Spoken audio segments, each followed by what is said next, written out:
Sementara itu di kota Serang, Banten, polisi menangkap sejumlah remaja anggota geng motor yang sebelumnya videonya viral saat berkonvoi mengacungkan senjata tajam.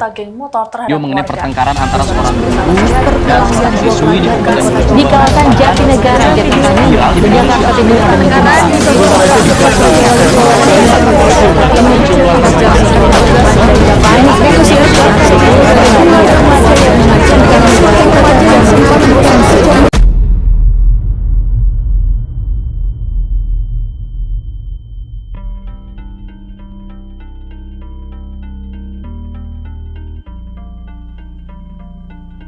Apa yang Anda pikirkan ketika melihat tayangan tersebut? Apakah segala fenomena buruk yang dialami pelajar itu adalah dampak dari sistem pendidikan kita? Apakah sekolah adalah tempat kunci untuk menemukan solusi daripada permasalahan tersebut? Semua pertanyaan itu berkecambuk di dalam diri, seakan menuntut untuk diselesaikan. Lalu, apakah peran guru dalam hal ini sangat krusial? Pelajar mempunyai peran penting dalam mengkonstruksi masa depan. Kita sebagai generasi sebelumnya menaruh harapan besar di pundaknya. Namun, jika kita selaku pendidik tidak berbenah diri, apakah hasil yang diharapkan akan terjadi?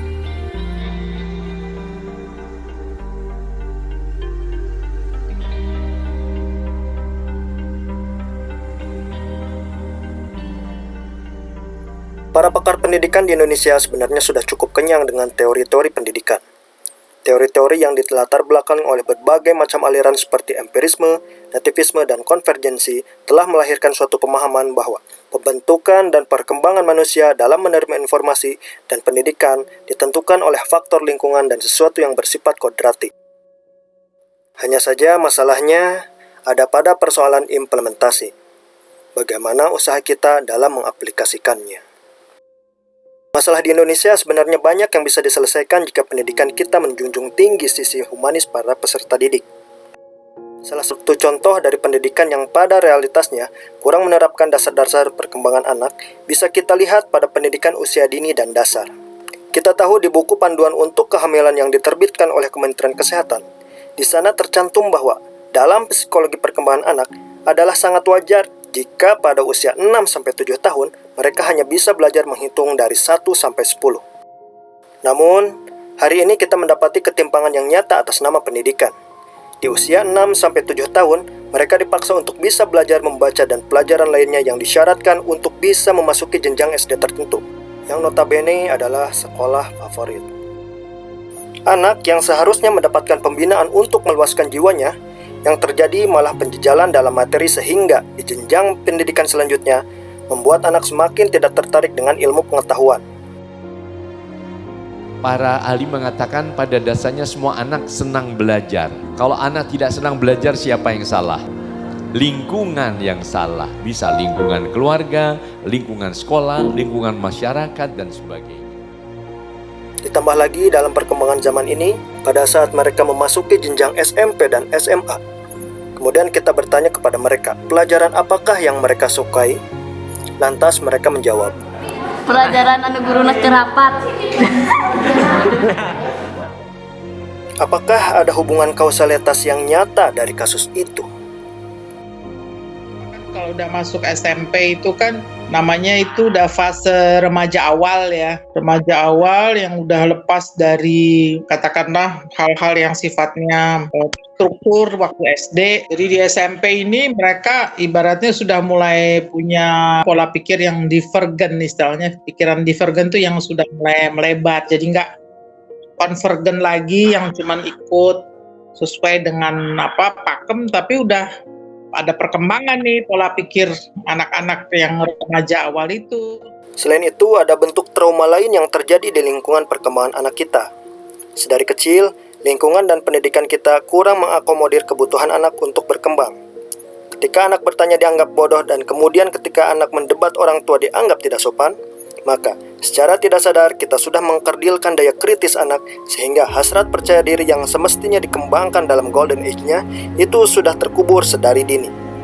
Tekanan-tekanan semacam itu di kemudian hari mewujud pada sebuah kondisi trauma belajar.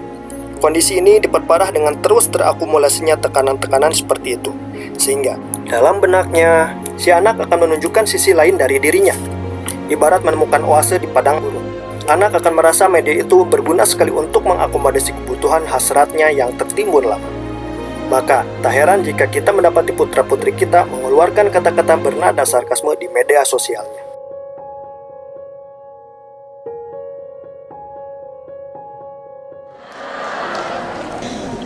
Kenapa banyak sekali orang tua merasa bahwa pendidikan itu adalah tanggung jawabnya sekolah maupun guru saja? Ini tidak benar.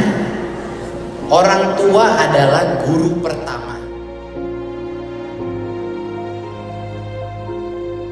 Apakah kita pernah mendapati ketika di dalam kelas, peserta didik anak laki-laki kita kebanyakan enggan melakukan berbagai kegiatan dalam pengembangan belajarnya? Anak perempuan justru yang selalu mendominasi dalam mengambil inisiatif-inisiatif pengembangan dirinya. Coba anak-anak, Bapak mau tanya di antara kalian siapa yang menjadi pengurus OSIS, ngacung semuanya. Yang jadi pengurus OSIS. Ini laki-lakinya mana ya? Kemana anak laki-laki kita? Tergerusnya nilai-nilai kepemimpinan pada peserta didik laki-laki merupakan masalah saat ini yang jarang kita perhatikan. Di dalam tinjauan ilmu psikologis, kondisi ini bisa cenderung pada istilah unfinished business. Jadi unfinished business itu dan istilah ada urusan yang belum selesai, punya problem psikologi, sehingga mereka nggak berani. Man, saya laki-laki, saya pemimpin, itu nggak ada, Pak. Ini adalah sebuah fakta. Hal ini merujuk pada kondisi anak yang belum selesai dengan urusannya. Mereka cenderung untuk menganggap sekolah bukanlah tempat yang cocok dengan kepribadiannya. Dalam proses mengaktualisasikan dirinya, anak-anak laki-laki lebih memilih bergaul di jalanan atau menongkrong dengan teman sebayanya. Mereka menganggap di sekolah tidak ada program atau figur yang bisa mereka jadikan model dalam upaya mengakomodasi kebutuhan mereka dalam menemukan identitasnya. Balapan, menongkrong, dan bermain game adalah kegiatan yang mereka anggap sudah mewakili spirit mereka dalam menemukan kepribadiannya. Itu semua terjadi karena sekolah sudah kehilangan kepercayaannya dalam memfasilitasi pencarian jati diri dan bakat mereka. Ya, artinya banyak kemungkinan yang bisa terjadi kalau kita tidak pandai memuaskan rasa ingin tahu si anak itu. Memang kemudian dia kan bisa beralih mencari pengetahuan ya dengan caranya dia sendiri. Nah, apalagi sekarang kan nih tantangannya adalah akses informasi yang cukup luas ya. Jadi dalam hal ini guru memang juga harus ikut juga berkembang sesuai dengan pola pikir si anak ini.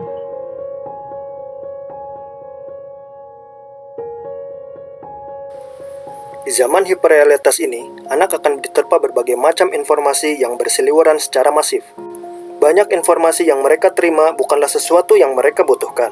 Jika si anak tidak dibekali filter dalam dirinya, maka akan semakin memperparah kondisi psikologisnya. Beban berat di masa lalu akan tertimbun dan endapan itu di suatu saat akan menjangkiti perilakunya hari ini. Beban psikologis yang teramat berat seperti broken home, akibat perceraian orang tua, KDRT, dan lain sebagainya, tentunya itu akan berpengaruh pada kondisi kejiwaan si anak. Seperti pada tayangan di awal, alih-alih melakukan tindakan yang baik dengan belajar dan menuntut ilmu, yang ada malah kebalikannya. Anak menjadi pelaku kriminal dan terjerumus di dunia yang kelam. Sungguh sangat disayangkan, karena ketidakmampuan kita dalam mengantisipasi masalah tersebut, anak menjadi korban.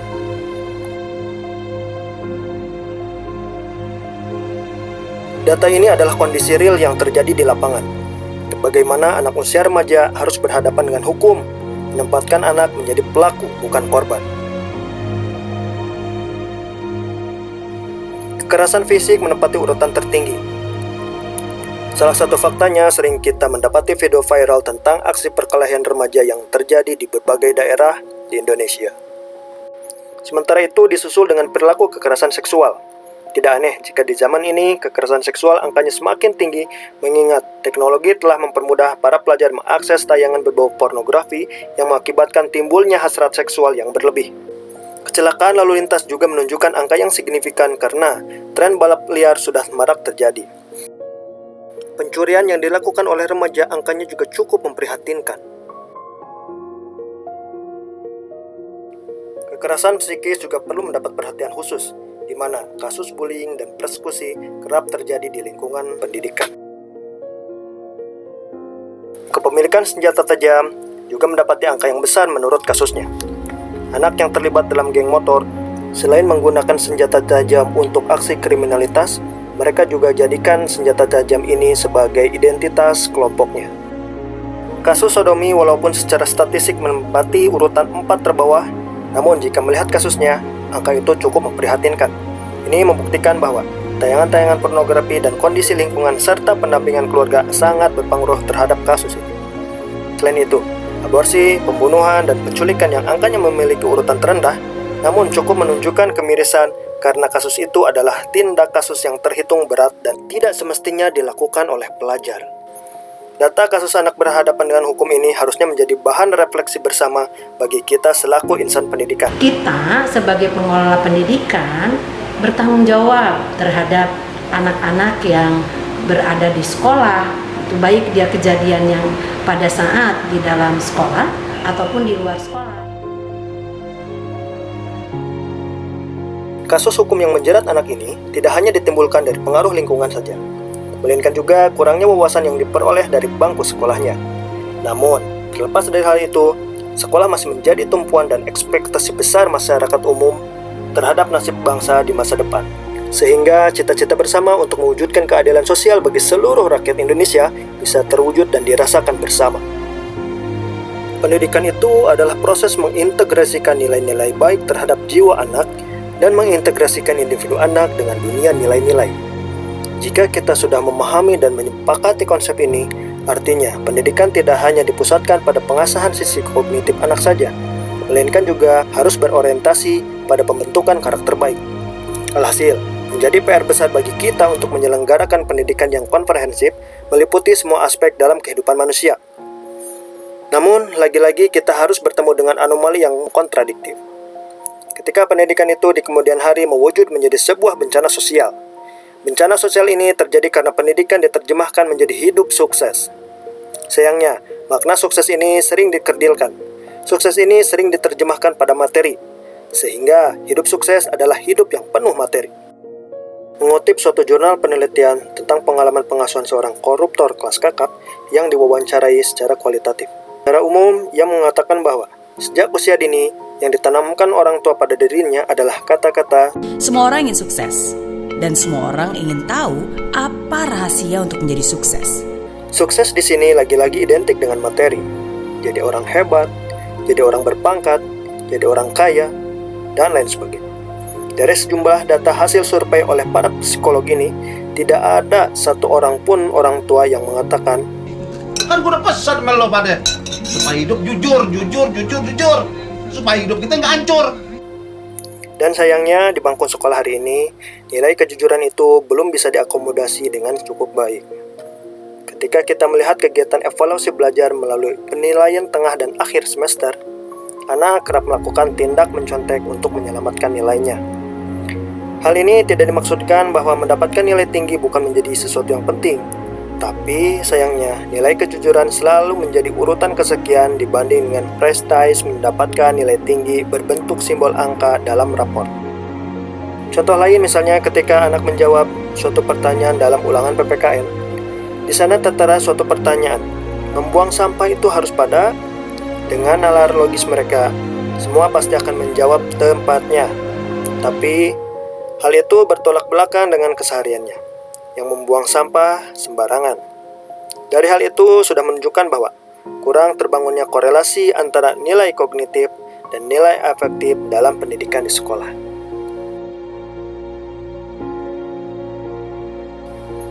Untuk menunjang proyek kemanusiaan jangka panjang ini, peran guru tentu tidak bisa dikesampingkan. Kita tahu guru dengan segala problematikanya masih menjadi ujung tombak dalam membangun konstruksi moral masa depan anak. Di zaman lampau, guru menempatkan strata paling tinggi dalam kultur sosialnya. Seorang guru haruslah berkasta Brahmin, artinya seorang raja sekalipun harus tunduk dan mencium kaki guru. Itu menunjukkan bahwa ilmu sangat dihargai dan dijunjung tinggi oleh peradaban. Dan orang yang berilmu itu tentu memiliki nilai-nilai dasar karakter yang kuat. Guru haruslah jujur, guru haruslah bijaksana, guru haruslah berwawasan luas, guru juga harus beradab, guru harus juga bisa membaca masa depan anak. Sayangnya, nilai-nilai itu semua kurang dilestarikan dalam pribadi seorang guru hari ini. Terlepas dari hal itu, kita tidak bisa membendung zaman dan menghalau segala perubahan yang terus bergerak tanpa henti. Di zaman modern ini, guru merupakan sebuah profesi. Profesi ini bisa diukur tidak hanya dari keilmuan yang dimiliki, melainkan juga adanya pengakuan yang sah dari lembaga yang berwenang atas hal ini. Akhirnya, lagi-lagi di zaman ini, kita sulit sekali memisahkan antara profesi dan finansial. Seseorang ketika menekuni profesi, tentu untuk mendapatkan finansial. Sementara finansial akan mengukur sejauh mana profesi itu layak disematkan pada statusnya.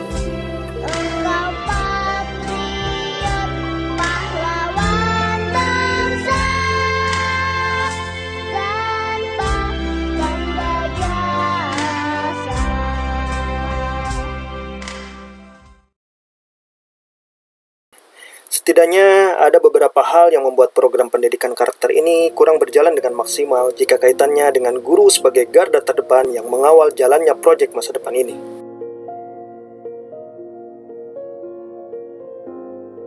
Bagi sarjana lulusan ilmu keguruan, tentu tidak asing dengan ilmu pedagogik. Pedagogik ini tidak semata-mata cara berretorika dan membuat RPP semata. Jauh penting dari hal itu, pedagogik haruslah terkait dengan bagaimana cara guru mendeteksi kebutuhan anak dalam proses belajarnya, serta pembelajaran apa yang dibutuhkan anak dalam belajar. Selain itu, guru juga harus bisa menjadi motivator, membangun kelas, dan mengawal psikologis perkembangan anak selama belajar. Sayangnya, kompetensi-kompetensi semacam itu kurang dibangun dalam pribadi guru hari ini. Kebanyakan guru hari ini bahkan tidak mengerti untuk apa guna dan manfaat materi yang ia ajarkan pada siswa di dalam kelasnya, sehingga materi tersebut bisa berguna dalam kehidupannya. Itulah sebabnya, di zaman sekarang ini menjadi guru itu sangat mudah, karena kemampuan dasar dalam mengasesmen psikologi anak belum menjadi tolak ukur untuk profesi guru.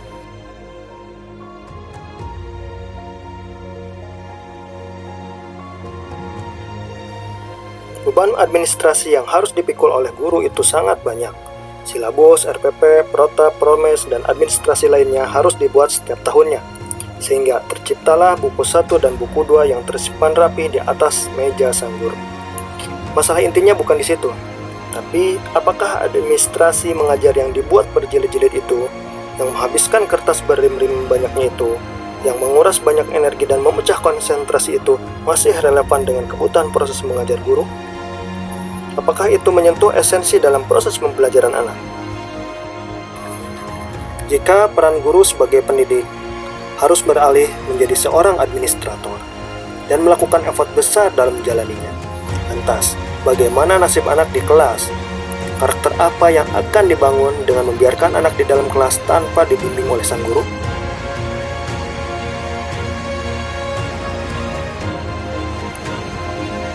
Kita tidak membahas guru yang berstatus PNS atau P3K, tapi guru honorer. Tentu saja mengandalkan finansial dari hanya menjadi guru honorer akan sangat miris. Terutama honorer-honorer yang berada di daerah terpencil. Mereka harus mengajar dengan beban administrasi yang sama seperti guru PNS, tapi dengan perlakuan finansial yang sangat berbeda. Bagaimana tidak? Dalam sebulan, penghasilan guru honorer masih ada yang berkisar 100 ribuan saja setiap bulannya.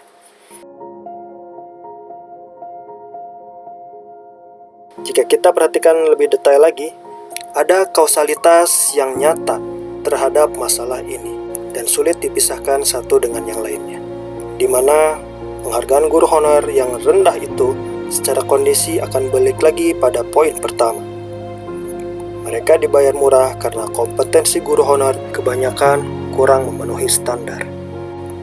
Itu semua dikarenakan guru-guru kita dari awal tidak diarahkan untuk memiliki kecakapan dalam upaya membangun integritas diri dan nilai-nilai dalam profesi guru itu sendiri.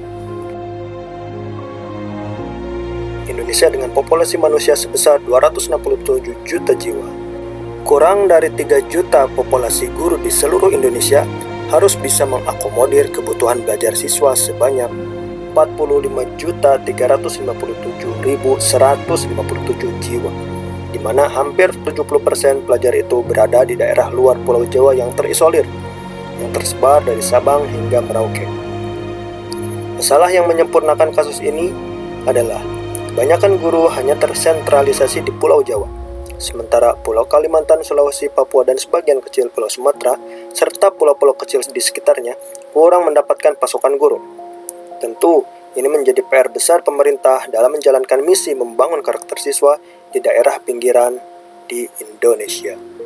Tentu saja, permasalahan yang dikemukakan tersebut bukanlah untuk mendiskreditkan pihak tertentu yang berwenang atas hal ini. Tapi ini merupakan sebuah kritik besar bersama bagi kita selaku eksekutor dan pemerintah sebagai konseptor, agar pendidikan karakter yang dicanangkan bersama ini bisa berjalan dengan baik melalui peran guru yang berkualitas.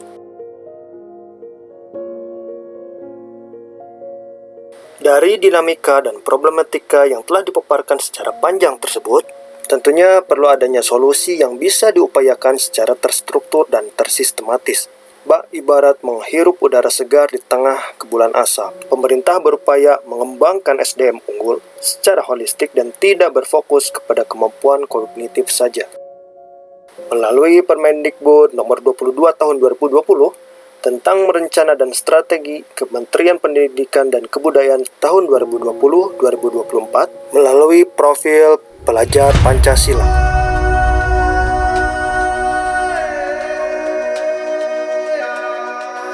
Pelajar Pancasila adalah perwujudan pelajar Indonesia sebagai pelajar sepanjang hayat yang memiliki kompetensi global dan perilaku sesuai dengan nilai-nilai Pancasila.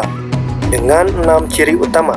1. Beriman bertakwa kepada Tuhan Yang Maha Esa dan berakhlak mulia. 2. Berkebinekaan global.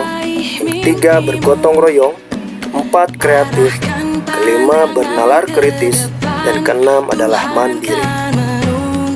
Pelajar Indonesia yang berakhlak mulia adalah pelajar yang berakhlak dalam hubungannya dengan Tuhan Yang Maha Esa. Ia memahami ajaran agama dan kepercayaannya serta menerapkan pemahaman tersebut dalam kehidupan sehari-hari.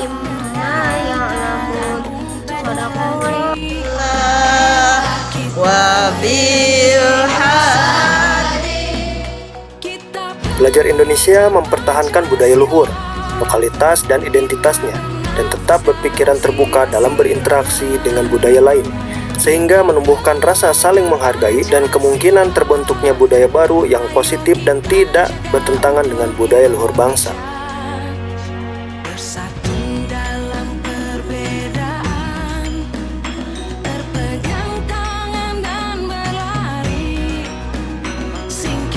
Pelajar Indonesia memiliki kemampuan gotong royong, yaitu kemampuan untuk melakukan kegiatan secara bersama-sama dengan sukarela agar kegiatan yang dikerjakan dapat berjalan lancar, mudah, dan ringan.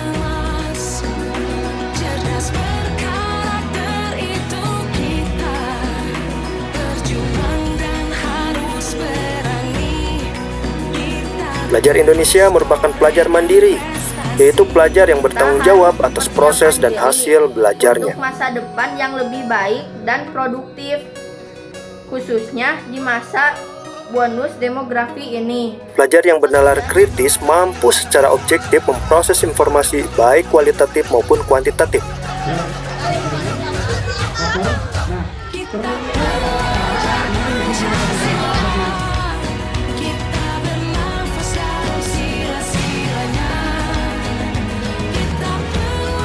Membangun keterkaitan antara berbagai informasi, menganalisis informasi, mengevaluasi dan menyimpulkannya.